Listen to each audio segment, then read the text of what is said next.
يصلح لكم أعمالكم ويغفر لكم ذنوبكم ومن يطع الله ورسوله فقد فاز فوزا عظيما. إنا عرضنا الأمانة على السماوات والأرض والجبال فأبين أن يحملنها وأشفقن منها وحملها الإنسان إنه كان ظلوما جهولا. ليعذب الله المنافقين والمنافقات والمشركين والمشركات ويتوب الله على المؤمنين والمؤمنات وكان الله غفورا رحيما.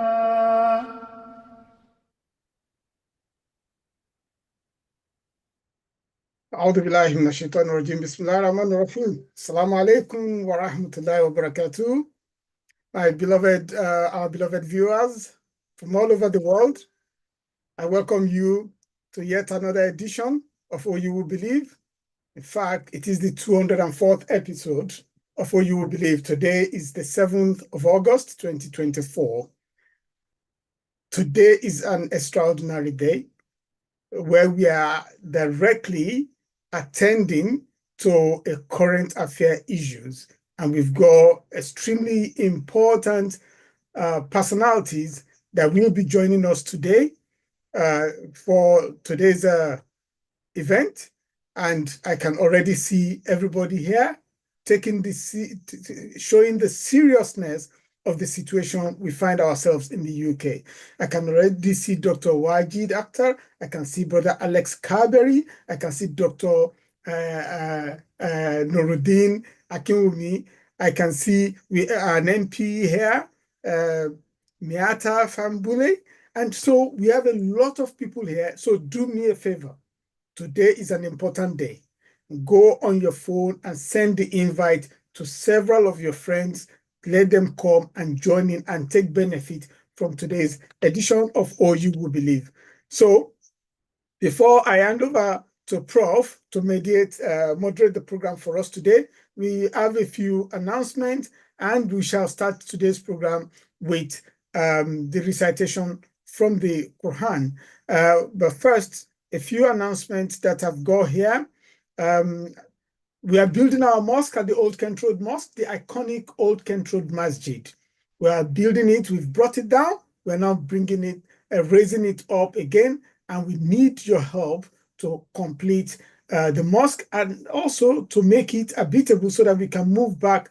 At least we start using the basement in the next few months. Our goal is October, and we just need your what we call Qarda Asana, you loaning, giving a loan to Allah, and you take that loan back when you are ready to take it, but we would have used it for the benefit of the mosque, and you will get the reward as if you actually donate it. And it's just a loan. It's called Asana. If you are interested, if you've got some money, stash of money somewhere that you would like to use for Qarda Asana, please speak with Professor Moshood Baderi, Imam Tajuddin Salami, the president of the organization, Honorable Brother Abdul Jalil. Please speak with any of these. They will take it in confidence. They will sign the contract, and we will use your money to build the mosque, and you will get the benefit as if you actually donated the money. This is a concept in the Quran that is beneficial for you. Secondly, we have an e-newsletter. It is out. It is coming out soon. So please look out. We'll look forward to it. Please send your feedback in once you get it so that we can continue to improve the newsletter.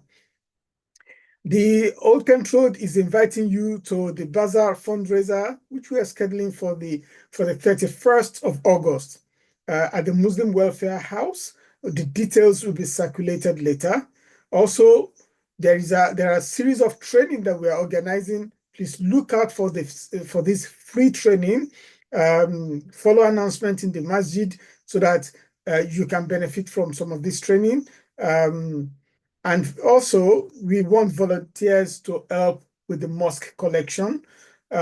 Please speak with Alhaji Abdurrahman Amode if you want to volunteer to help us get mosque collection. So I'll stop briefly. I want to go to our sister Rahmatullah Diakite to lead us in the recitation of the Quran to start today's program. Sister Rahmat, are you there?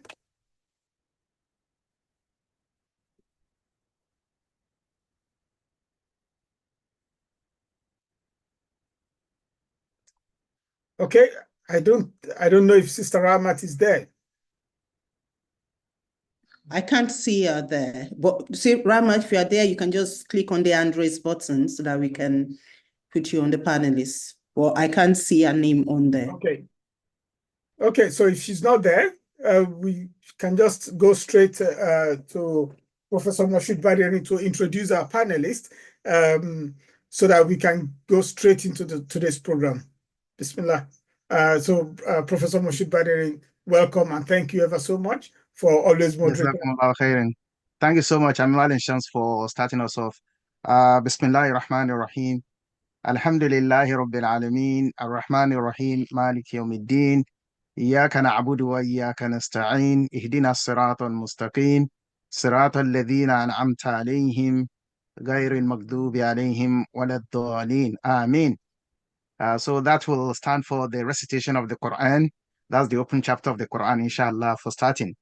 We welcome everyone to today's session of the OE Who Believe platform. As Mal and Shams did mention, we couldn't have addressed any other topic other than this topic today, because we have a responsibility, we have social responsibility, and it affects every one of us. And I bet, we all know what we are talking about. We know that, about 2 weeks ago, at the end of July 29 precisely, there was, an incident of stabbing that led to the death of 3 children and also injury of others. Which really was horrendous and touched the heart of everyone. And we really feel for the family of, the deceased children and also those who are still recuperating, who were injured.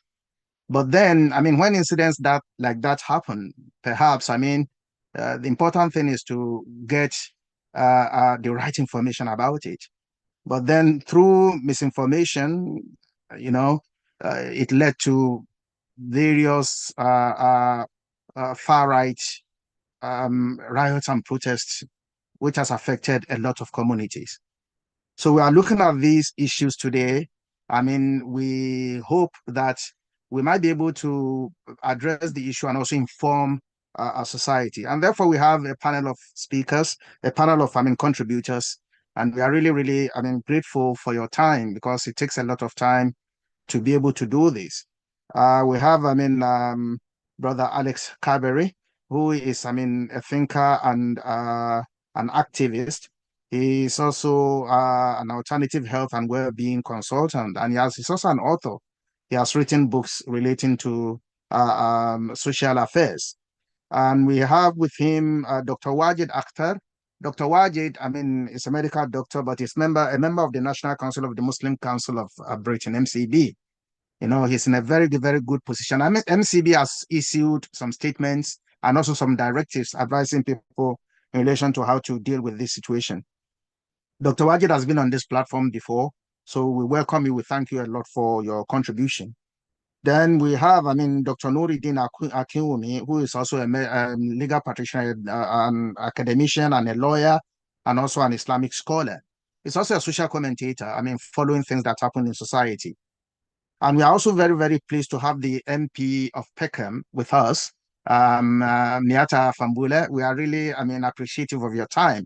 And I think it's part of, the role you play in society to be able to really talk to this. We have 1 hour for the whole program, but we try as much as possible to manage the time as much as possible so that we can benefit society. I want to start, we have some few questions, to perhaps maybe address this issue with. There's a lot of fear in society, in community, in many parts, especially Muslims, or I mean people of ethnic minority, people. People are very, very afraid. My wife went to work today. We live in Croydon. They sent out some leaflets indicating that the far right will be coming to Croydon today. And people, it was really, really very fearful.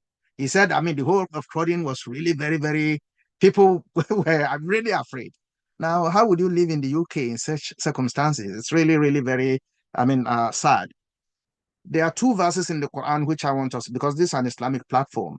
Perhaps, we will also be able to understand the perspectives from those verses. And these two verses are from Surah Al-Hujurat, Quran chapter 49. Both of them very relevant. The first one is in Quran chapter 49, verse 6. It says that, Ya ayyuhalladhina amanu, O you who believe, in ja'akum fasiqun binaba'in fatabayyanu. That is, if a mischievous person brings you any information, before you act on it, find out about the veracity of the information. Because if you do not, amtusibu qawman bijahalatin, you can affect people. You can create problem for people out of ignorance. And then when bad things happen based on that, you then begin to regret what you've done. So that's one perspective. People can pass information, but Islam indicates that we should verify before we start propagating. The second one is about race. Still in Quran chapter 49, verse 12. It says, Ya ayyuhan nas, all mankind, inna khalaqnakum min dhakarin wa untha. We have created all of you, whether black, red, or white. We have created all of you from one male and one female. And we have made you into tribes and nations so that you know one another. Not to really be, to create trouble for one another. Difference is beautiful, to know one another. In akramakum indallahi atqakum, the most honorable of you is he who deal with God consciousness amongst people. So these two verses are very, very relevant. So I hope, it will set, the ground for our discussion. Now, for our panel of judges, I want to leave the questions as general as possible. And let me start, I will start with the MP, Miata. We've seen what has happened. Now, what is your assessment of, in the UK, although we know that riots have happened and race riots have happened, but what is your assessment of this? And how did we get here? We talk about multiculturalism, how we can live together. How has things turned this way? Miata. Well, firstly, thank you so much for spotlighting this issue and having this conversation this afternoon. Look, like many people in our community, I am saddened, I'm upset by the racist and the Islamophobic attacks that we have seen across the country in the last 7 days. And look, there is no justification for it. It's violent disorder. It's lawlessness of the worst kind. It is unfounded, and quite frankly, we need to get a grip and get control of it. What I would say to reassure people is that, and it's the same for every single MP across London, I'm in constant contact with the local police. I'm in contact with the Home Office team that is leading our response. We've had a briefing from the Met Police, and they are putting all the resources possible into it. Luckily in Peckham, we're not expecting any incidents tonight. I know that there are incidents that are planned across the country, but not in Peckham. But in any case, the police have upped their activity. They've got reserve forces that are ready to come in when we need it. We're putting extra security across all the mosques and some of the centres that we think might be targeted. And we're also stepping up our neighbourhood policing. Look, what I would say is we will spend a long time trying to understand the root cause of some of this. My view is that some of this is just violence and it is just disorder, and we can't excuse it and we shouldn't try to excuse it. And, the big message I want to get across is that in the end, this is the act of a minority. And a minority that does not represent this country. And what we see in our community, the openness, the community, the unity is what represents this country. And if you take a place like Peckham, we have huge diversity. We have people of different faiths, cultures, countries, backgrounds coming together. And that, for me, that richness, that diversity is something I'm incredibly proud of. Everyone in Peckham is incredibly proud of. And I think our job now, as leaders in the community, as actors in the community, as activists, is to try to unite so that those that want to divide us, those that want to sow hate, because this is what this is about. It's about hate. It's about making people scared. It's about making people worried to go out in their community, not welcome in their own country. Our job now is to stand together, to unite, to cohere our community and reassure people this will pass because the police will get a grip on it, but the rupture and effect it will have on our community will be long enduring. And so there's now a collective responsibility to hold that together and to move us forward. Thank you so much. So, thank you very much. That's really very reassuring. I mean, coming from you, giving us a background of what is being done, and also, I mean, your perspective of it. Now, let me go to, I mean, Dr. Wajid. I mean, you are on the council membership of the MCB. The MCB is the forefront of Muslim organizations in the UK. What do you see to this? How do we get here? Assalamu alaikum wa rahmatullahi wa barakatuh. Thank you so much for having me on the panel show with the esteemed guests. That's a very good question, because if you don't know how we got here, and as a doctor, I would say that if you don't know what the disease is, it doesn't matter how many times you treat the symptoms, you're not going to cure it. So what's the disease? Because the rioting is a symptom. The anger is a symptom. I mean, there is a study right now, it's just come out, showing that 25% in one polling of the British public think that the Muslims are at least partially, if not mostly, to blame for the rioting in one way or another. So how do we get here? And we get here not just by one activity, we get here by a series of small activities. Just like when someone has a heart attack, they don't just have a heart attack out of the blue. There's a few risk factors that come with it. Maybe you're smoking, maybe you're not exercising, maybe you're under stress. So this country has been under stress. The stress has been right-wing media has been allowed to speak unchecked. You can say something about Muslims that you cannot say against anyone else, right?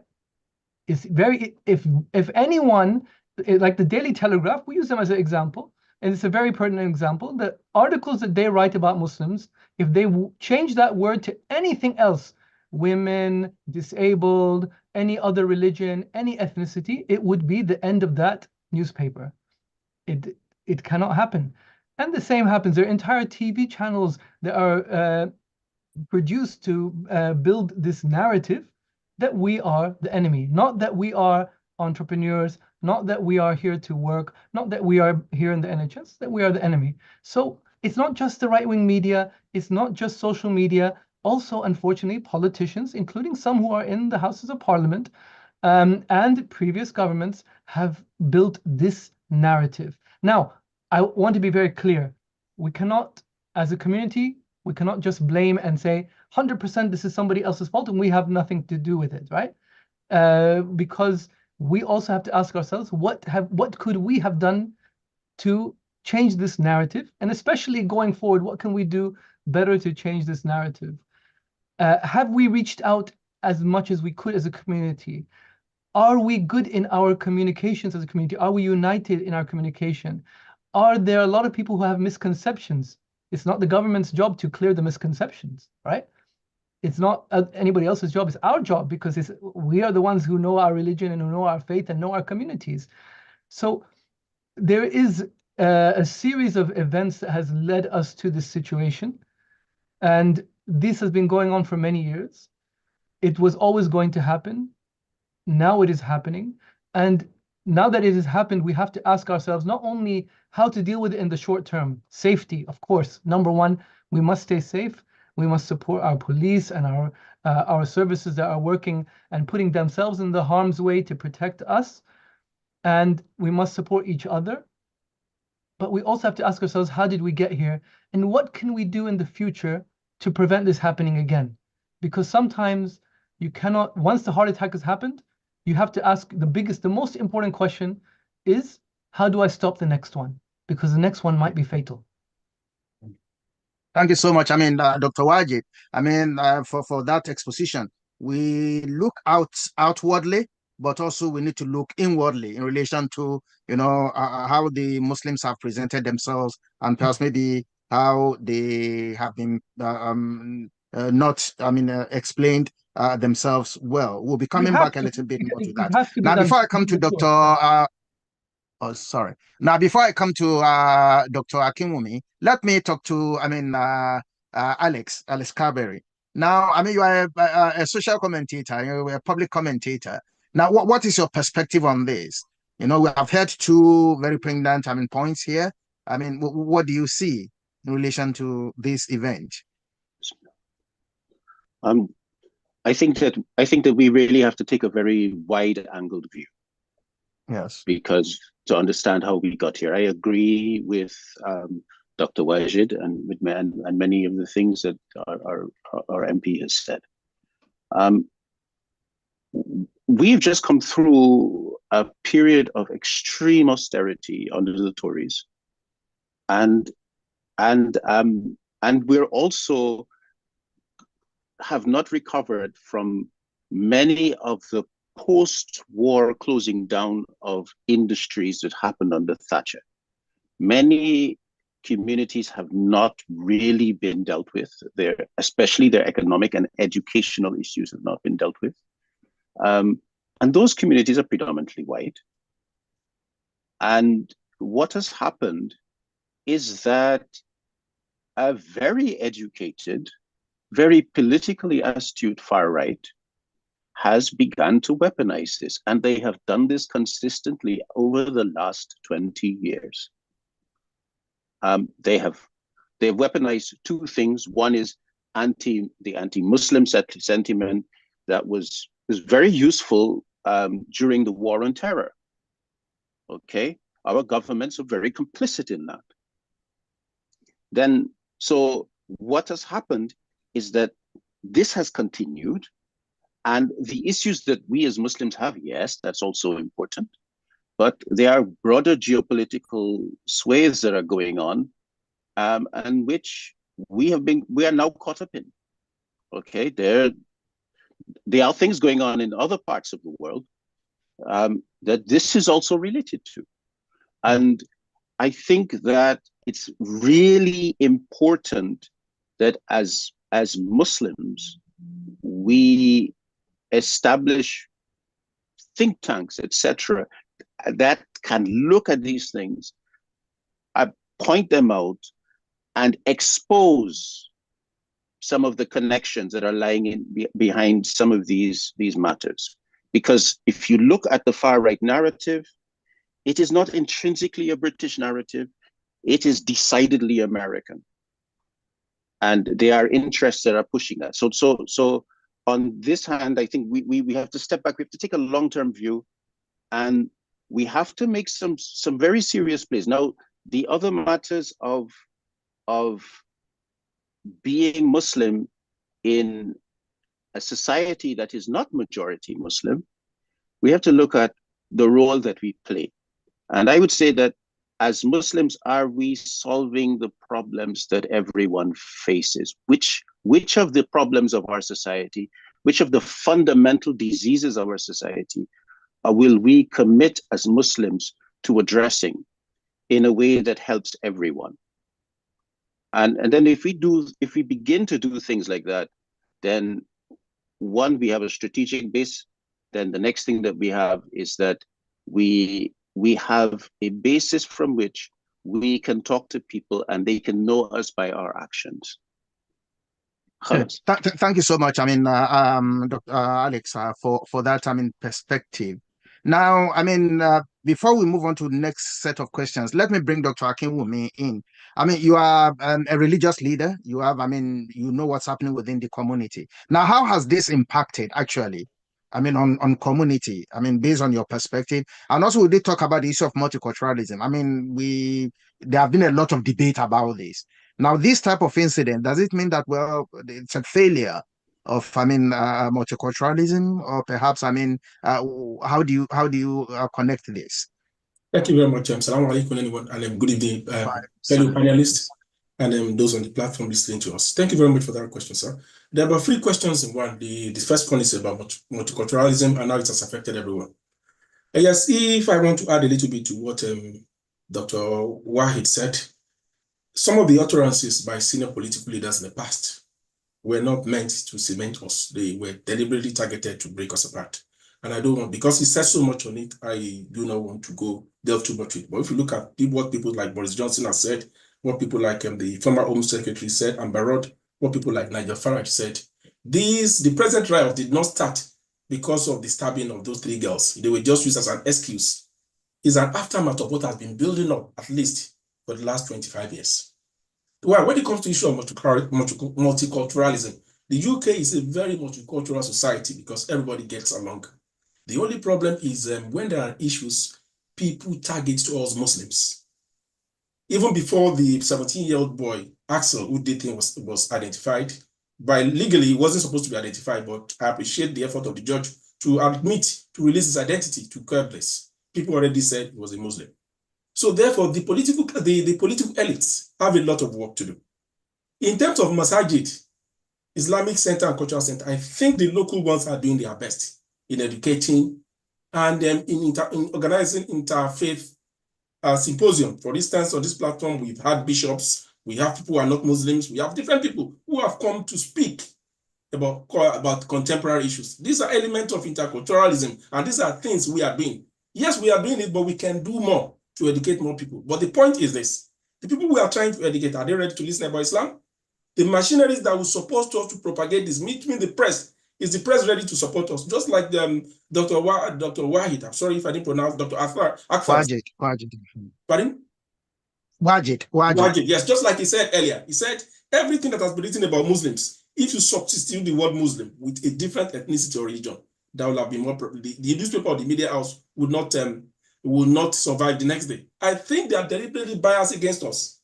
That's the truth. But we always do our best, just like from the verse of the Quran you recited. We'll do our best. When things happen, we take a very Islamic approach because we are not violent people. Our prophet did not demonstrate violence to us. What he demonstrated is tolerance, dialogue, friendship, peaceful harmony with people who are not Muslims. And he demonstrated it in in Medina, when he arrived in Medina. And that's exactly what Muslims do. Therefore, for those who are listening to us and watching us who are not Muslims, we are not terrorists.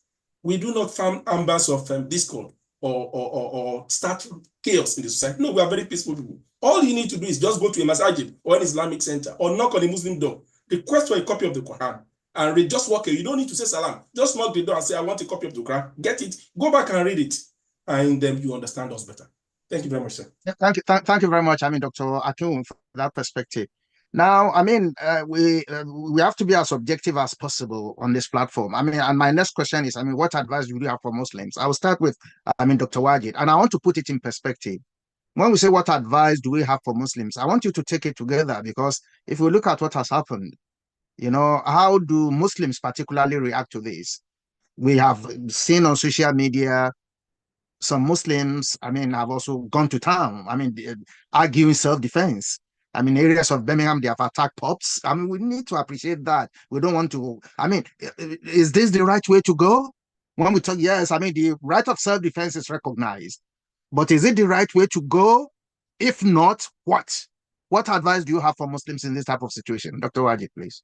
Very, very simply, it's trust your police, trust the right people to do the job, because they know how to do the job, they're trained to do the job, and it's not escalation. They're here to defend, and they're putting themselves in harm's way. So, we should trust them. Don't take that law into your own hands. But a more important point, because I was speaking at a masjid yesterday, and they asked the same question. And they said, how do we counter them? Because we want to counter them. I said, the best way to counter any enemy, the most comprehensive way to destroy your enemy is to turn them into your friend. That's the most comprehensive way. For a large portion of these people and the people who agree with them, they are actually people we can reason with. They just need someone to speak to them. So you saw evidence. There was mosques up in the north where the protesters came, and they came out with tea, biscuits, cakes, and burgers. That's right, with cookies. Yes, exactly. Yeah. So reach out. Trust me. If we have one of the secret weapons that we have is not more sticks and weapons. We have some of the best food in the world. So I think it'll be very difficult for someone outside, if they smell some nice jollof rice, biryani or whatever, and you ask them to come inside. It will take a very, very committed person to stay outside and not come inside and have a discussion with you. It sounds like I'm making light of it. I'm not. It's a serious point. Let's reach out, because what you'll find is the majority of them will actually turn into your best supporters, because you've reached out to them, you have convinced them, and they may disagree. And that's what this life is. We disagree with each other within limits, within boundaries. Thank you very much. I mean, I'm still on that question. I mean, I'll come to Alex now. Now, is it as simple as that? I was listening to LBC, and the clip is there. You find out that, I mean, people were calling in on LBC, and you find some people who still believe on LBC, calling in to believe that what the rioters are doing is the right thing to do, that they are fed up to hear and things. I mean, it was the what do you call it, broadcaster was trying to say that, but no, they shouldn't have done that. He said, and he was really trying to justify everything we are speaking against today. Now, as a social commentator, now, I mean, it's just based on that. Is it so easy for Muslims to just say that, well, okay, we want to turn them into our friends? Now, what of the fear? Now you see them coming. I mean, how do you just go in and bring your cookies out? You don't really know what's going to happen. What do you see to this, Alex? Well, wallahi, I mean, we have some obligations, right? Yeah. The first obligation is that we have is to protect ourselves. That's one. The second, in this matter, is to reconcile if our opponents desire reconciliation, right? It is a command of Allah.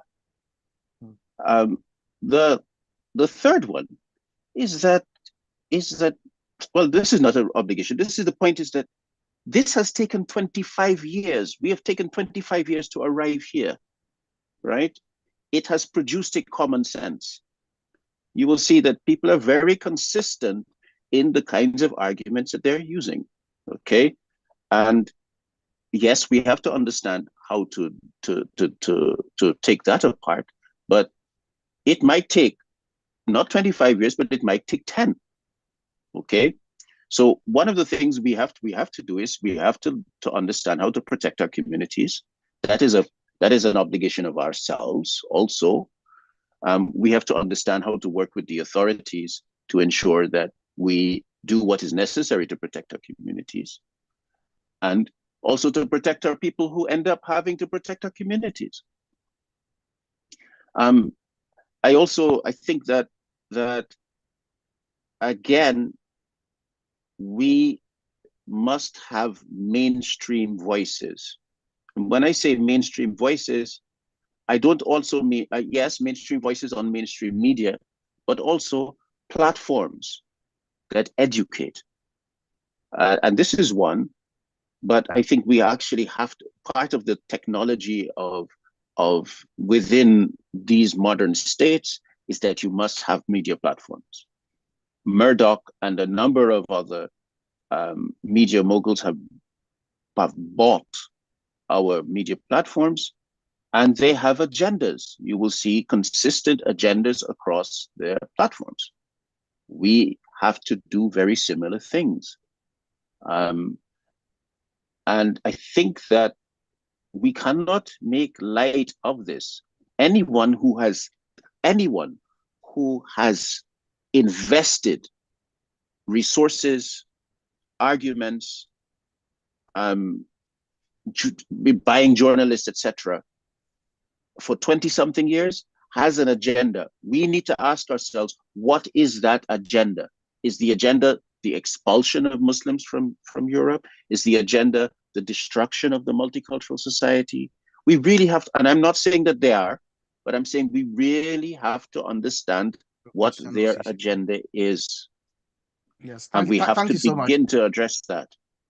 Yeah, thank you. I mean, you made a very important point regarding, relating to the media, and there's another chat there, posted by somebody talking about the worrisomeness of those who call in on LBC in the recent times. And well, I mean, you see that, I mean, those who call in, they are really very, I mean, biased in relation to one side. Now, in advising Muslims, now what stops people? I mean, part of telling our own story is such, call-ins, whereby Muslims could call in and give their own narrative. I mean, tell the world, who they are. Is there anything in Islam that says Muslims cannot do this? Or how do we, incentivize the Muslims to be able to do this in relation to advising them? Dr. Akinwumi, please.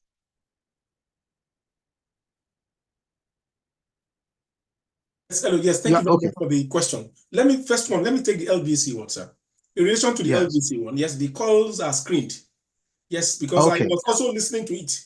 And for the 2 hours, I couldn't get through.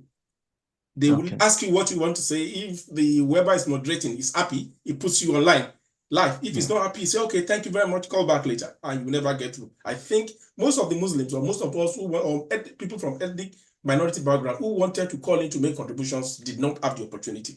That was why maybe we did not have so many calls or so many callers from our hand. Now, regarding the cohesion in the society, I think for years, until I left London 4 years ago, I think MCB had a program which is called Visit My Mosque, which is held February every year. I'm not sure why they still do it.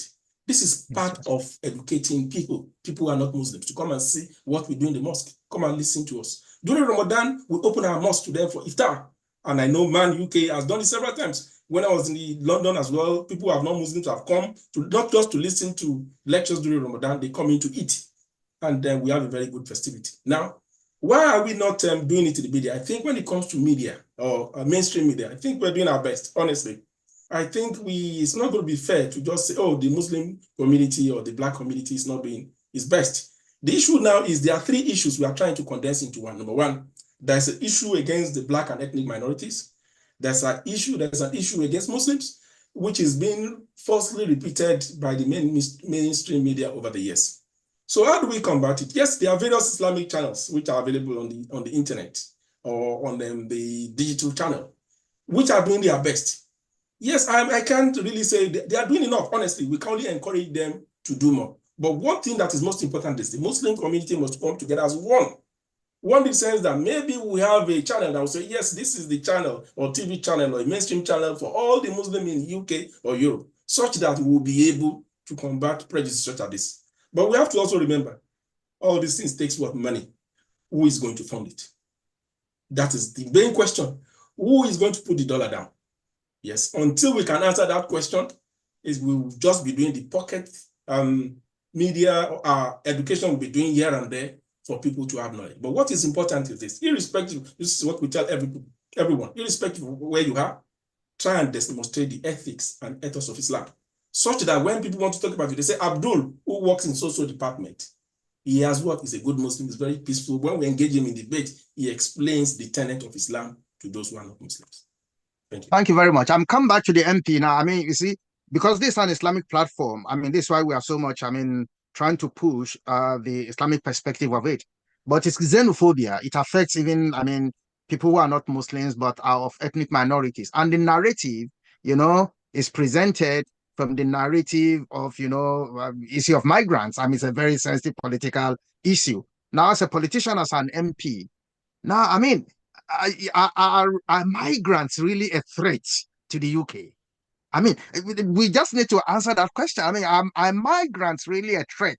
Is it just, I mean, rocket science that cannot be seen in relation to the contribution that ethnic minorities make, I mean, to the UK? I mean, what's your perspective in relation to that? And your advice in relation to perhaps maybe how the, I mean, community generally should really relate to ethnic minorities? Yeah, I mean, let me take that question head on, and then I do want to come back to the question about what the community does in response.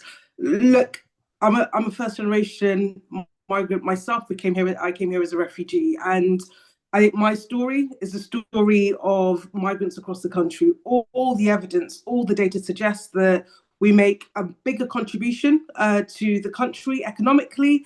If you take things like our NHS, our health services, our care services, they are filled with migrants that are doing absolutely vital work. So the story, in my view, of this country is a story of migrants coming in, integrating, making a contribution, and making the country and the society better.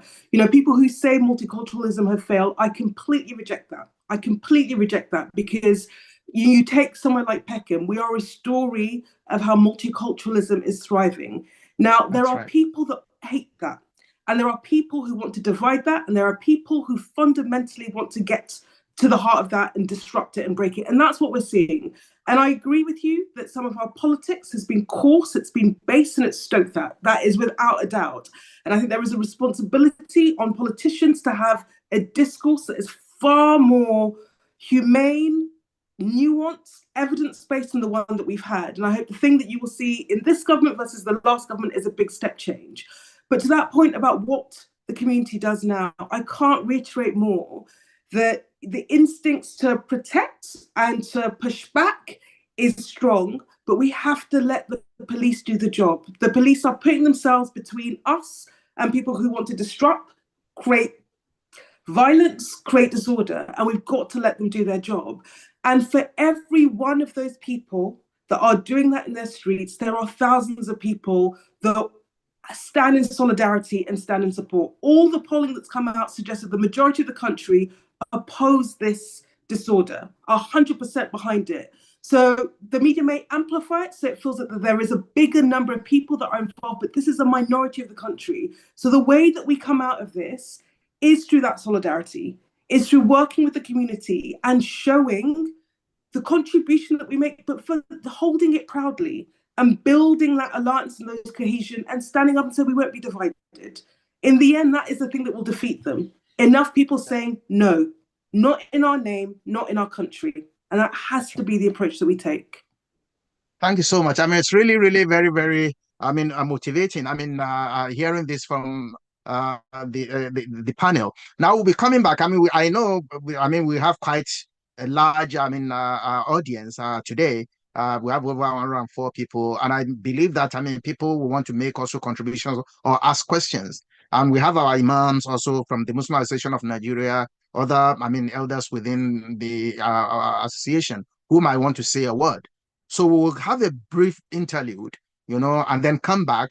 And if there is anyone who wants to make a contribution or to ask a question, you can use the hand raise icon to show your interest, your intent, and then you'll be given opportunity to speak. So control room, let's have a brief interlude and then come back.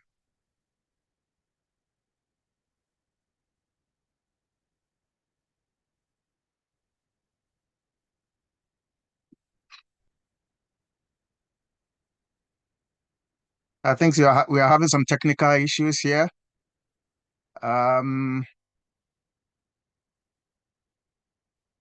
Okay, if you are having problems there, we can revert so that we can just move on because of time.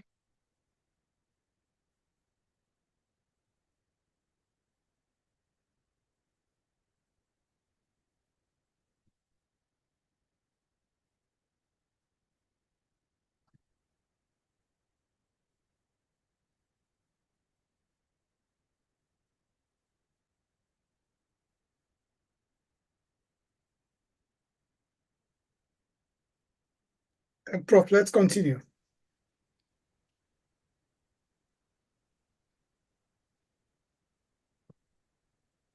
Okay, thank you so much, for those, clips to show the project, the rebuilding of the old Kent Road Mosque. That's part of actually social contribution that the Muslims are making, to that area of London. We are rebuilding that, space, a 6-story building. Not only a place of worship, it's also a communal space. We have various, facilities that is going in there, to provide social amenities for the community. Because of time and because of the discussion we are having, we may not be able to do any active, fundraising, tonight. But anyone who wants to donate towards it, you are welcome to continue to do that. Now, the second round will go to the floor. Anyone who have questions or perhaps, wants to make a contribution, can do that. And if it's a question, I believe our panelists will be happy to take that. I can see perhaps maybe one hand up here now. Am I right? Dr. Hamza? Dr. Dawood Hamza? Yep. And please be brief because of time, please. Dr. Hamza, go. Thank you very much. Actually, it is a question. Okay. Yes, and the question goes like this. Today, I listened to a Tory leader, specifically Robert Jenrick, saying that the shouting of Allah Akbar in the public to be subjected to law, and anybody who make that shouting Allah Akbar should be arrested. Where are we going from this position now? Okay. Thank you. That's a good question. And I want to direct that question to two persons. I mean, it's a political one, and it's also a religious one. Now, the religious aspect, I will first direct to, Dr. Wajid. Now, what's the significance of Allahu Akbar? What does it mean? Actually, in the religious books, there is, engagement with the appropriate times that this Allahu Akbar is made and when you make it. Please, could you educate us on that? Then after that, I will come to, our MP, to look at it from a political point of view in relation to, I know there's freedom of speech. People can say whatever they want, but is this really very good at this time? So I'll be coming to Miata on that. So please prepare yourself in that. So Dr. Wajid. Assalamualaikum. So, Walaikum salam. Of course, Allahu Akbar is something every Muslim knows. It means God is greatest, and it's something that we say at many occasions. We say it when a child is born. We say it when we are happy. We say it when we are sad. We say it on our holidays. We say it before our prayers. What they are talking about is they feel that this is some kind of aggression on our part, and this is us showing our dominance. It's nothing of the sort.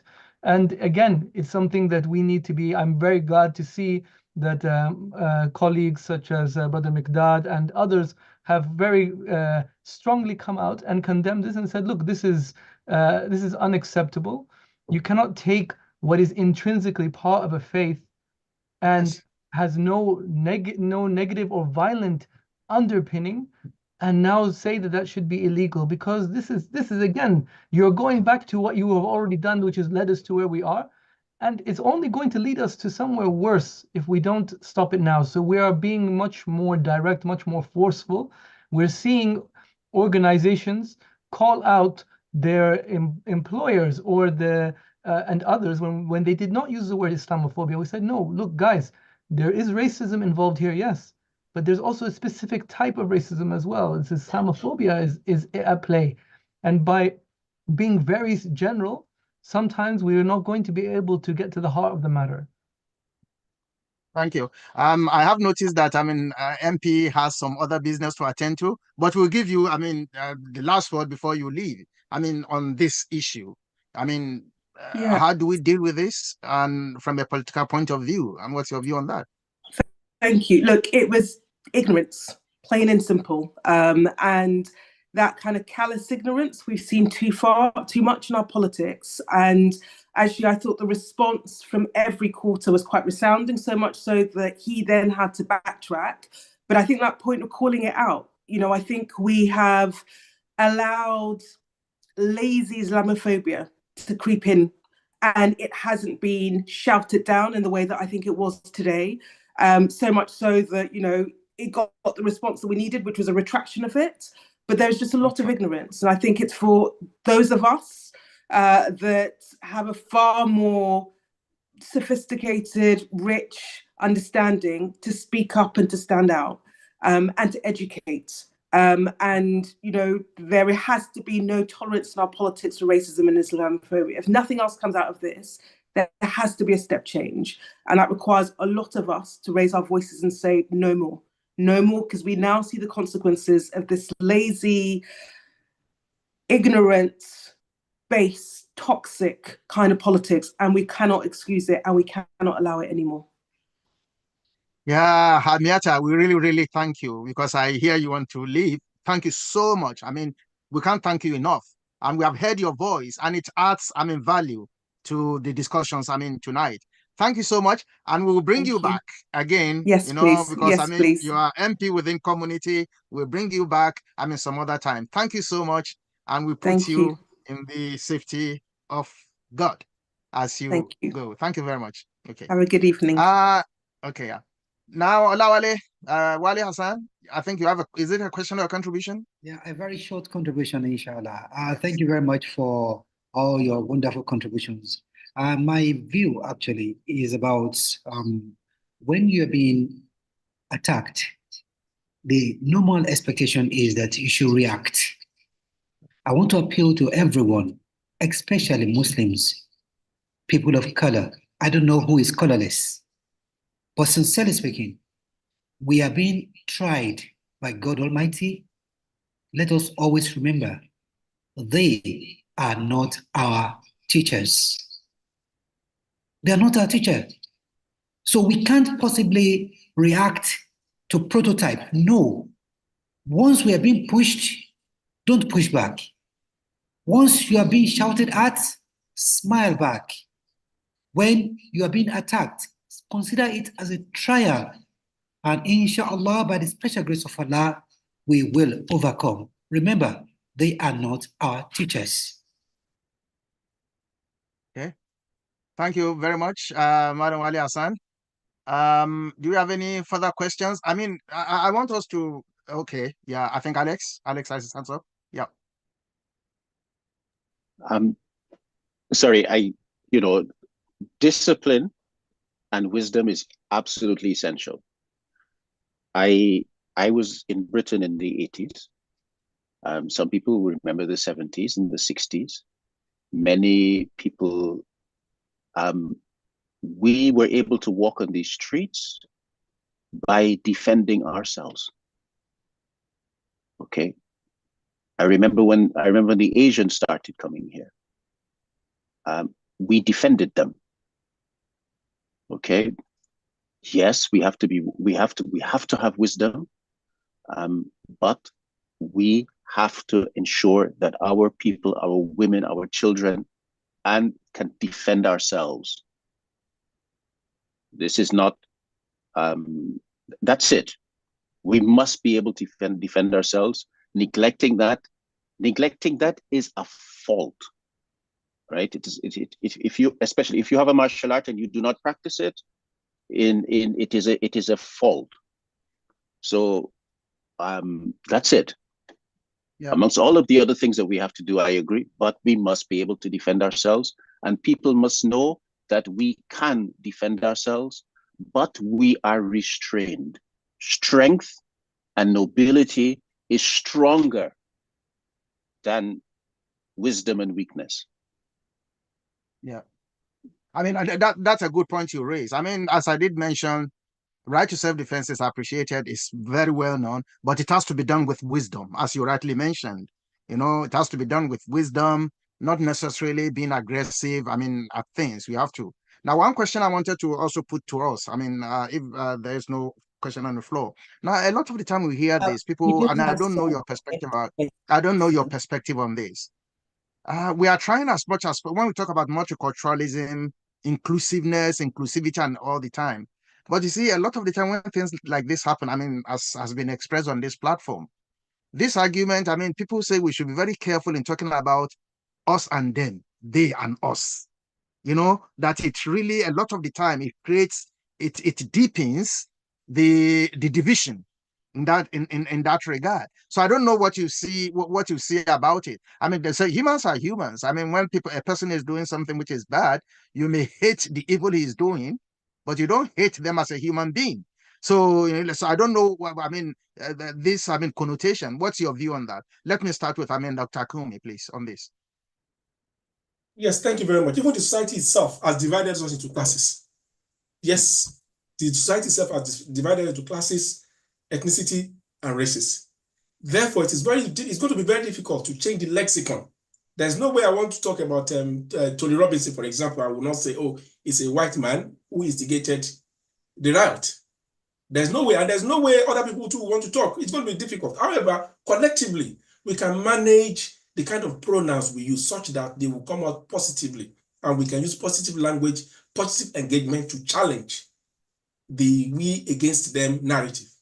I think that's the best thing we can do. Challenge them where possible, and then yes, try and educate, but it cannot be totally educated. That is my view, sir. Okay, thank you. Dr. Wajid, your view on this? Then we'll come back to Alex and we start trying to round up.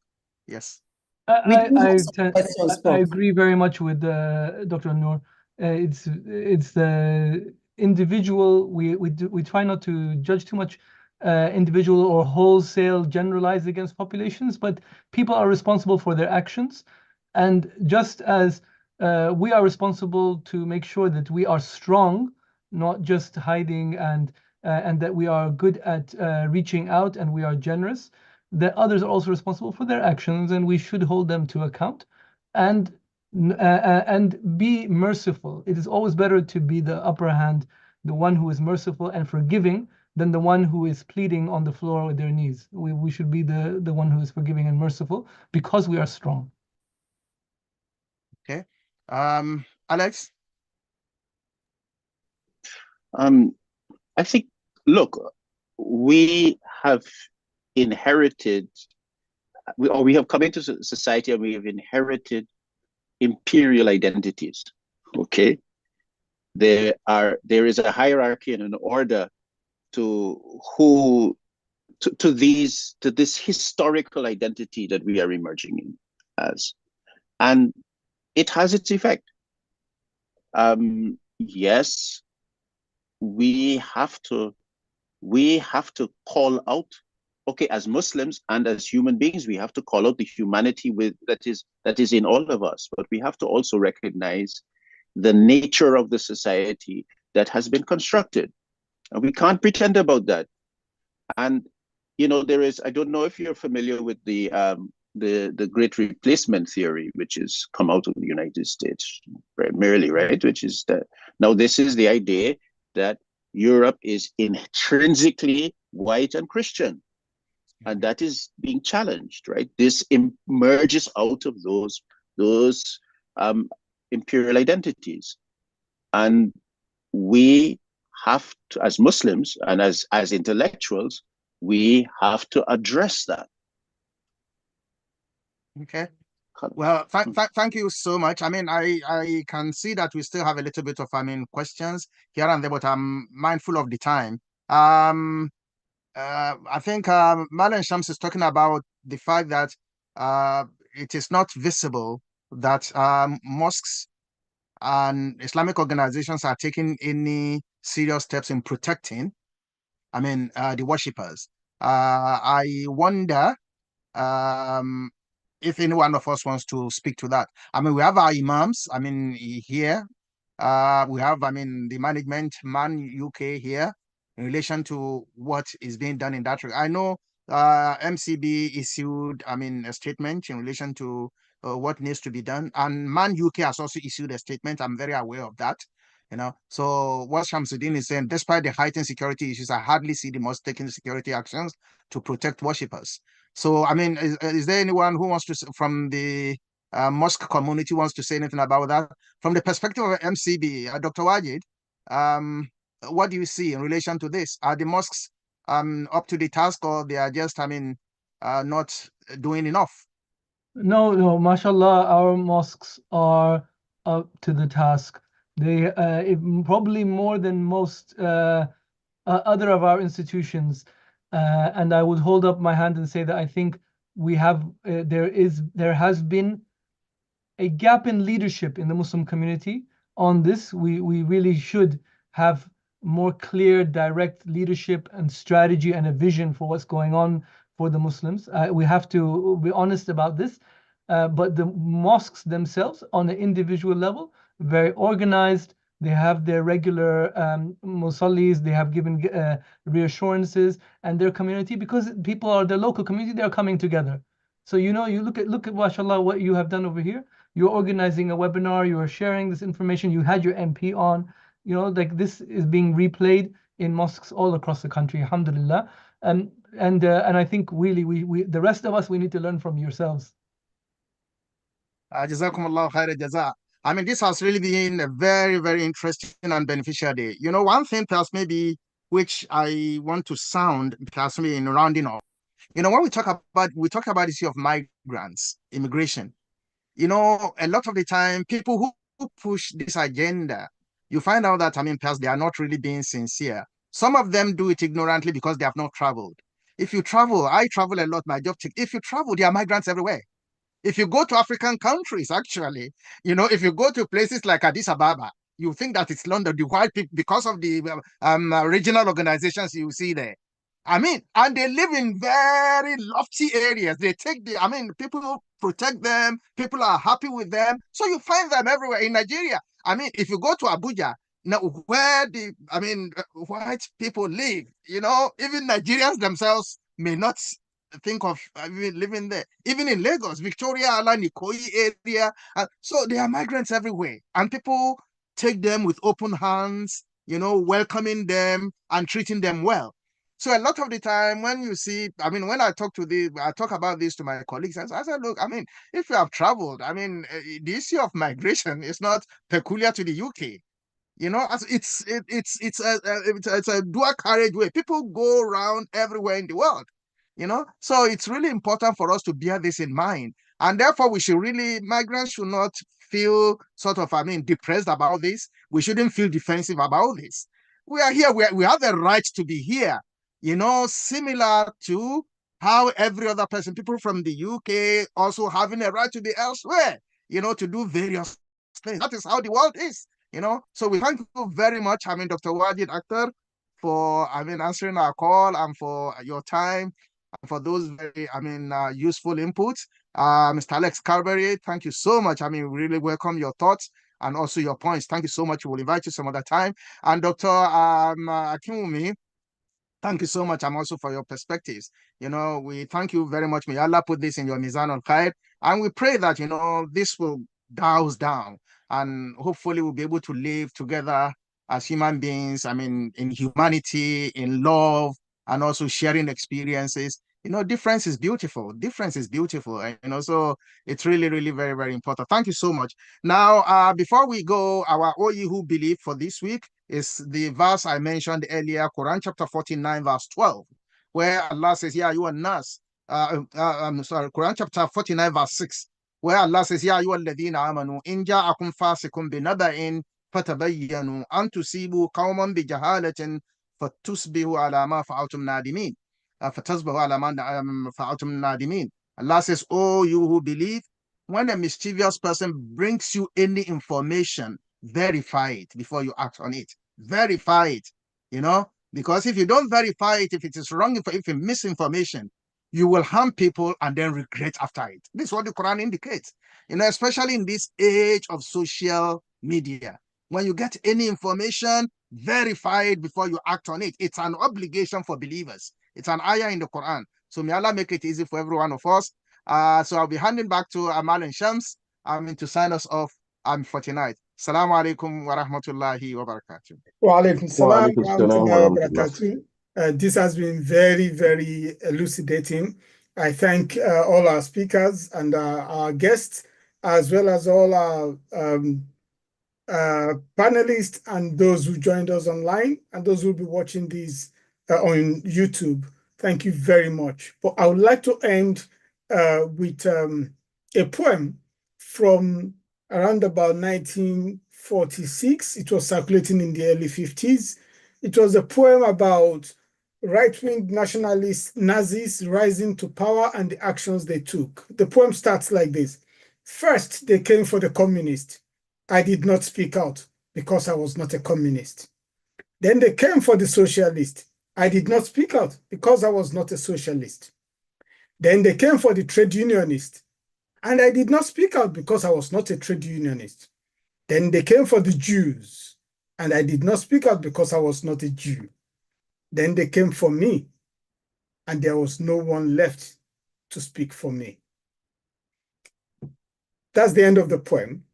I think we need to think about it. Many people will think this is about a Muslim thing. This is about a black people thing. Think about it. Right-wing nationalists their agenda is wider. In the US today, they started talking about the cat ladies. Even white women are cat ladies, and they feel offended because right-wing nationalist is not limited to the current group of targets. It is wider. So everybody must speak to protect everybody. Multiculturalism is working. Those who don't want it to work, they want us to believe that it's not working. It is working.